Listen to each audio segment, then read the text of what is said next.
வேதிகா ஒருபோதும் சர்வேஷை கவனமாக பார்த்ததில்லை. இன்று அவனை இப்படி பார்த்ததும் மேகி போன்ற ஒரு சிறிய விஷயம் கூட அவளுக்கு பிடித்திருந்தது. சர்வேஷ் மற்றும் வேதிகாவின் கண்கள் சந்தித்தன. வேதிகா மெதுவாக நன்றி சொன்னாள். வேதிகாவின் இதயத்தில் ஒரு இடத்தை பிடிக்கும் பயணத்தில் தான் ஒரு படி முன்னேறிவிட்டதை சர்வேஷ் உணரத் தொடங்கினான்.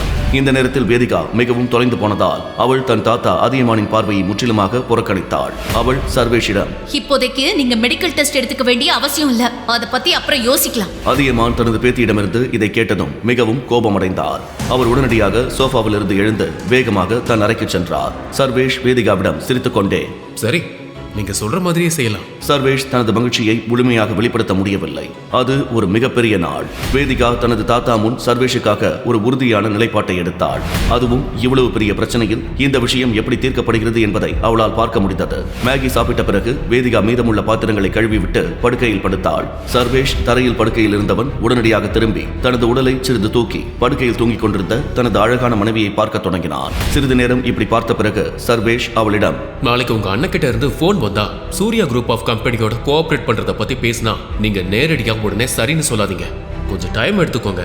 உங்க முக்கியத்துவத்தையும் அவருக்கு தெரியப்படுத்தணும் என்று அவன் சொன்னதை கேட்டு வேதிகா அதிர்ச்சி அடைந்து சர்வேஷ் பக்கம் திரும்பினாள். வேதிகா குழப்பமான முகபாவத்துடன், உங்களுக்கு என்ன பைத்தியமா?